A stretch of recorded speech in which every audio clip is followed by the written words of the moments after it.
So ayan mga kamanay, welcome back again sa ating mga lutuan So ayan mga kamanay share ko na naman sa inyo ang ating mga i-vlog ngayong gabing ito. Dahil katapos na trabaho, syempre magluluhaan tayo. Magluluto tayo ng mga gulay mga kamanay, tatlong klaseng gulay ang lulutuin natin. Syempre ang pichay bagyo, spinach, at saka toge. So pagkasama-samahin natin yan mga kamanay, papakita ko sa inyo kung paano ang proseso, kung paano paglutuan ng mga kamanay. Napakasimple nito, napakadali lang mga kamanay. Ang gagawin nyo ay susundan nyo lang yung ginagawa ko mga kamanay. At syempre sa mga kamanay natin dyan na hindi pa pala nakakakilala sa akin. At syempre, at kung kayo mapapadpad sa aking mga vlogs, YouTube channel, Facebook page, at sa ating mga reels. So ayan mga kamanay, kapakilala muna ako sa inyo. Ako nga po pala si Mr. Jason Gantong, kilala sa tawag na Sonmonoy TV, na nabansagan dito sa bansang Japan mga kamanay. So ayan nga mga kamanay, isa na naman sa share ko sa inyo ang ating mga lutuan natin yan mga kamanay. So ayan mga kamanay, ano pang inaantay natin? Tara, let's go! Umpisa natin ang pagluluto! Pang! So ito nga mga gamitin na sanggap. Siyempre di mawawala ang ating sibuyas. Ayan, bawang. Siyempre mayroon naman tayong sili. Ayan, green na green na sili kasi malamig dito sa Japan mga kamanay. At siyempre ang ating magic sarap, Knorr cube, baboy. Siyempre ito di mawawala. Sinama ko ito mga kamanay, katay ng baboy. Kaya minarinate ko na siya. Nimpilan ko na sa toyo mga kamanay. Nilagyan ko paminta at saka ayan, may pampalasa sa lemon. So, ito rin yung giniling natin mga kamanay, nasa repas. So, gusto ko na isama, para madagdagan natin yung pansahog natin. Siyempre, ito yung toge. Ayan, mga kamanay, natin toge. Siyempre, ito yung pichay bagyo, at saka yung tangkay ng spinach, mga kamanay. So, yung dahon ng spinach, saka yung pichay bagyo. So, pinagsama-sama ko na dyan, mga kamanay. Siyempre, ito yung ating isda, nakabili ako ng isda. So, ayan, mga kamanay, malaking isda na yan, saka yung isda. Di ko alam itong isda, siguro galonggong to, mga kamanay. Di ko kasi kilala yung mga tawag sa isda. Kayo na lang maganda kung anong isda yan, mga kamanay. Iprito ko lang, sabay ko din sa gulay para masarap. Siyempre, paminta, mantika, tapos yung natin, sili powder, patis, toyo, asin. Ayan, mga kamanay. Siyempre, di mawawala natin pangontra sa alat, siyempre asukal mga kamanay. So ayan mga kamanay, yan yung yan share ko na naman sa inyo na may gulay tayo at may isda mga kamanay. Napakasarap nito. Tara, let's go. Umpisa na natin ang ating pagluluto. Ayan na nga mga kamanay, at mainit na yung ating kawali. So lagyan na natin siya ng mantika, Ayan, para mayan natin. So galaw-galawin natin yan para lahat yung minute yung ating mantika, mga kamanay. Siyempre yung una natin lalagay dyan, yung dating gawin natin. Ayan mga kamanay, yung sibuyas na puti. Yan, para mas mas marami kasi tubig to. Yung mga laing strategy ko yan mga kamanay, sa ating pagluluto. Ganyan lagi yung ginagawa ko na na inuuna ko lagi ang sibuyas mga kamanay, Yan, haluin lang natin yun. Alam niyo naman yan na kung paano, mga kamanay, So ayan, ito yung ating isda. Sabay na natin doon sa kabila, para dalawa. Yan, nandun sa may kabila yan mga kamanay, sa kabilang kawali. Yung ikrito para may gulay sa isda, para may siya mga kamanay, para may dalaw tayong pang ulam, masarap to mga kamanay, may gulay na tapos yung isda pa, ayos yung ating hapunan yan mga kamanay. Hindi lang hapunan kasi kasama pa yung ating dyan sa umagahan, para may almasal na tayo. Yan yung dahil nga hilig natin magluto. So siyempre sama na natin yan mga kamanay, So ayan, hindi na pabayaan ko na yung na iwanan ko yung ating sibuyas. Pero okay lang yan mga kamanay, mas marami ang tubig naman yan mga kamanay, So tinakpan natin yung ating piniprito kasi nagtatalsikan yan mga kamanay, So dito muna tayo sa ating hinaan natin yung apoy. Siyempre ilagay na natin yung ating bawang, Ayan ang ating garlic mga kamanay, Yun yung ating susundating garlic. Ayan mga kamanay, sunod natin yung ating garlic yan mga kamanay, ating bawang kasi yan medyo na yung ating sibuyas, medyo na tama na, medyo na brown na siya. Para sunod na natin yung ating yung pang dito, yung sasawag natin dyan mga kamanay, halo-haloan yung natin yan para mas ayos yung haluan natin sa mga mga kamanay, halo lang tayo para mas masarap, mga kamanay. Dahil nga dyan medyo pwede na yan, lagay na natin yung, so ayan mga kamanay, kung nakapansin nyo, ayan pa yung yung giniling, medyo pa, nasa rep kasi yan, gusto ko lang gusto ko isali yan mga kamanay, gusto kong isali sa ating lutuan na yan. So igisa ko nga yan, masaglit lang naman yan mga kamanay, kasi medyo na ako naman yan, saka di dyan, ganyan ninyo lang para mas mabilis maluto kasi mainit naman yung mantika at saka yung kawali natin, at mabilis lang, hindi naman yan mga kamanay, So hindi ko na nakita ko kasi doon nasa repa sa freezer, sabi ko pwede isama dito sa gulay para mas maraming may sahog ba yung ating gulay mga kamanay, para mas ayos na, no. Ayan, lagyan na natin yung ating sili. Yan na nga yung sili ko mga kanoy, nilagay ko lang sa freezer yan, ano, para kahit green pa, sayang naman kasi pag mag-isda masisira lang dito, kaya kinuha ko, nilagay ko lang sa freezer mga kamanoy. Kaya pwede pa matigas pa, kasi pag hindi mo nilagay sa freezer, ano yan, masisira. Pero pag sa freezer, maano siya, magpo-frozen mga kamanoy, no. Ayan, so ayan, nandito na yung ating mga kamanoy, ating giniling. So galibaliktad lang kasi mas mainit yung sa ilalim niyan, tapos yan nakikita nyo na na yan mga kamanoy. Yan nga yung pinasingaw ko nga yung pinipritong natin isda, para sabay pa, at least pag luto na yung maluto man yung gulay natin, siyempre yung halos panabay na mga kamanoy yung sa isda natin, para mas masarap yung natin. Ayan, pinilit ko na nga mga kamanoy, dinurog ko na para mas bilis nang maluto. Baka sinaluluto na yung iba, siya hindi pa, hinahinaan ko lang yung apon dyan mga kamanoy, para mas okay yung natin ito, hinayaan muna natin dyan ng bagya kasi kinuha ko dyan. Ayan mga kamanoy, yan na natin yung natin yan para mas okay, yan, para halo-halo lang tayo ng kaunti dyan para mas ayos yung natin haluan mga kamanoy, yun, diba.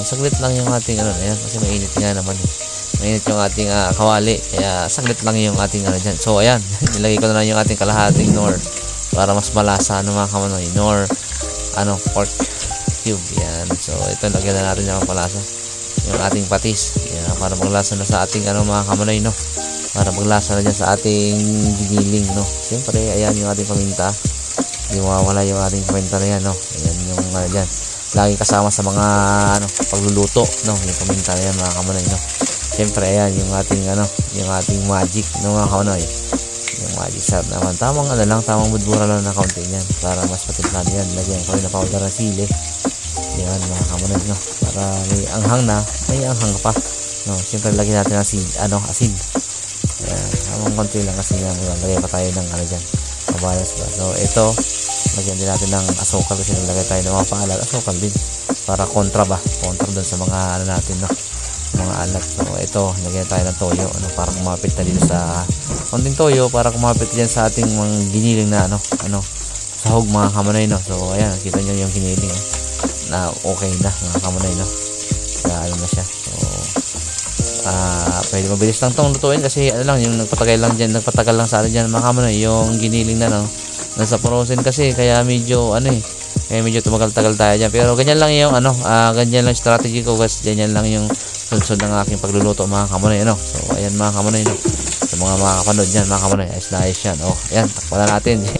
Ayan na mga kamanoy, umuusok-usok pa. So ang daming usok natin dyan, so ayan na, nagkaroon na natin yun, ayan, nagkumapit na yung ating giniling mga kamanoy, giniling north, saka yung mga lagyan natin pampalasa, mga sangkap natin dyan mga kamanoy, toyo at saka patis. Ayan, so ilagay na natin tong ating minarirate na atay mga kamanoy, kasi isa magpapasarap pa rin dyan mga kamanoy sa ating gulay, Ayan, kita naman mga kamanoy, na bilis kumapit yung ating atay. Ayan, isa yan sa mga kamanoy, papasarap dyan sa kapalasa sa mga atay. Kaya hindi po kayo yung atay po, mas masarap po yan sa ilagay natin sa gulay, So ayan, bagyan natin takpan para maluto yung ating atay. Ito na mga kamanoy, so ayan, ganito na natin yung usok-usok na naman siya mga kamanoy, kitang-kita mo naluto na, nagmantika na yung ating giniling mga kamanoy, ayan, lumabas na, sarap na nito sa sa gulay, Siyempre lalagyan na natin yung ating mga gulay diyan mga kamanoy, yung mga muna, yung mga tangkay ng mga ating gulay diyan, para yung matigas-tigas, ayan, gaya nito, yan tangkay ng ating pichay bagyo mga kamanoy, So ilagay na natin yan diyan, para mas lalong lumasa na, kasi medyo matigas-tigas to mga kamanoy. Yung mga down diyan, mamaya natin ilalagay yan kasi iniwalay ko talaga mga kamanoy, Kasi yan naman yung medyo matigas-tigas na parte ng gulay ng pichay bagyo mga kamanoy, Kasi madami din saka mas marami magtubig yan mga kamanoy. Yan, haluin muna natin ng maayos para yung mga sahog natin may babaw, maglasa ba. Takpan muna natin ulit para maluto yung ating gulay na nilagay na yan mga kamanoy, So ayun yung piniprito ko, So ayan, para maluto siya. Ayan na mga kamanoy, at ating balik-balik rin yung ating piniprito natin, So pinakita ko na nga mga kamanoy na pwede na. Ayan, tanggalin ko na nga pala mga kamanoy, Luto na para salangan natin ng isa pang salang ng ating pamprito, So ayan, napansin nyo na usok-usok na yung ating mga gulay, mga kamanoy, Ayan, ang sarap ng ating isda, Pwede na yung ating isda dyan mga kamanoy, no? Pwede na yan. Sarap na tayo nito. Saktong-sakto yung luto ba? Saktong-sakto sa gulay yan mga kamanoy, no? Yan, no? Ayan pa magpakuha yung ating isda, no? Nice yan mga kamanoy, no? Para masarap yung ating, ayan, no? Masarap yung ating kainan, lutong-luto na yung isda natin. Siyempre lalagay natin yan yung mga, yung pangalawang salang ng isda, kasi malapit na maluto. So, ayan, salang natin to. Sarap yan mga kamanoy, So, ayan nga pala sa mga kamanoy, Ako po kinakain ko lahat yan, Kaya kinakrunchy ko ang luto niya para, kasama lahat. Wala nang tanggal-tagal ting tinik na yan mga kamanoy. Lunok yan. Yan yung ating, sa mga lutuan, yung tinik lunok yan mga kamanoy. So, ayan. Medyo, sa prito natin na yan, So, dito naman tayo sa ating gulay mga kamanoy, Yan, ayos lang natin ang bagay para gumit na, para maano siya ng mantika, Ito na nga ang ating inaantay na gulay. So buksan na natin. Ayan na naman mga kamanoy ang usok natin dyan. Nadali yung ating camera mga kamanoy. Medyo suspense tayo dyan kasi talagang nag-moist. Ayan.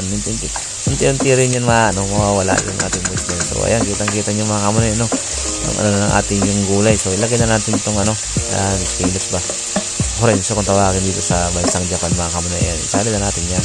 Medyo mas kasi yan mga kamanoy. Malambot kasi doon sa tangkay ng spinach na mga kamanoy. Siyempre lagyan na natin itong ating toge.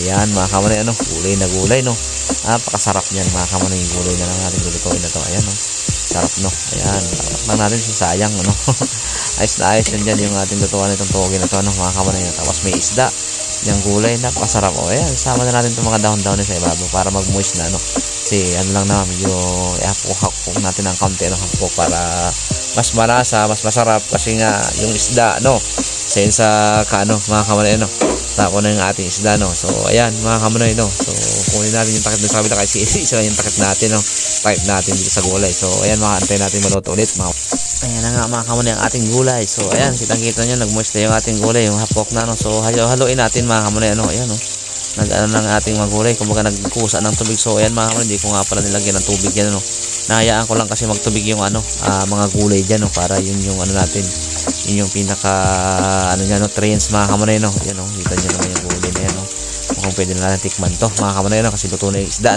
Sabay na natin dito sa titikman mga kamanoy, Tara, tikman na natin para makakain na tayo, Ayan, kita naman mga kamanoy, sarap ng gulay. Ang sarap. Sarap mga kamanoy, pwede na para half cook lang yung ating gulay mga kamanoy, Tara, pwede na to. Let's eat na naman tayo nito mga kamanoy, Tara mga kamanoy, kain tayo. Balikan natin mga kamanoy, pakita natin ang apoy, dahan-dahan natin iangat mga kamanoy, at papatakamin natin ang mga viewers natin, followers man, subscriber natin yan. Ayan mga kamanoy, kitang-kita nyo naman mga kamanoy, Ayan, ayan yung ating gulay, half cook lang yan mga kamanoy, Kaya sarap yan, Ayan, pakami muna sa ating mga viewers na hindi ko nga yan mga kamanoy, Hindi ko nilagyan ng tubig yan, nagpusa na lang sila nagtubig mga kamanoy, Yan, sarap dito sa kanin mga kamanoy, Ayan, yung mga natin, Yan yung ating atay, Mamaya, yan natin yung baliktarin natin para isa pa sa papatakam natin, Yan yung ating atay mga kamanoy, Sarap niyan. Tapos may isda kang pernito. Nako, parami tayong kain nito, Aba, sigurado na naman ang taob na naman. Ayan yung isda natin mga kamanoy, Ayan, Hindi ko natin nalalagay yung iba dyan, Pero nakagutom na to. Pero lang yan mga kamanoy, hindi na ako lang yung apoy, Ayan, yung last na pan natin pang prito isda, Ayan, kain na kain to lahat mga kamanoy, Ayan, napakasarap talaga ng kainan na naman nito. Nako, busog na naman ito sa manoy mga kamanoy. Tara, takpan muna natin para ulitin nga natin mga kamanoy. Dahan-dahan natin iangat at gusto ko pang matakam kung sino man makakapanood ng ating views nito. Ayan na mga kamanoy, inibabaw ko na nga yung ating toppings na atay mga kamanoy, So ayan, sarap niyan. Ibabaw na ng ating toppings. So lagyan natin ang usang nagsabaw ng gulay mga kamanoy, Ayan, pasarap talaga tayo sa kain nito. Ayan mga kamanoy, kitang-kita naman, sabuan natin ng kusa ng gulay, yung mga sabaw ng ating gulay mga kamanoy, pwede na. It's na talaga tayo nito mga kamanoy, Masarap yung hapunan natin nito.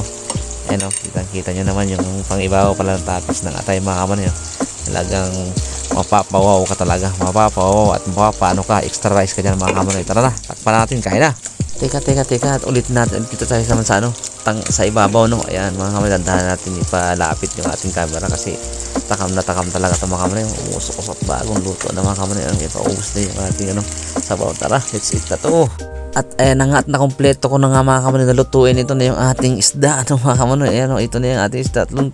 Crunchy na, no? Sarap na kainin ito lahat mga kamanoy. Walang tira yan mga kamanoy. Kain lahat ng ulo yan mga kamanoy. Ano? At ito pa, ayan yung ating gulay na pinatay ko na nga yung apoy at ready na tayong kumain dyan mga kamanoy. Ano?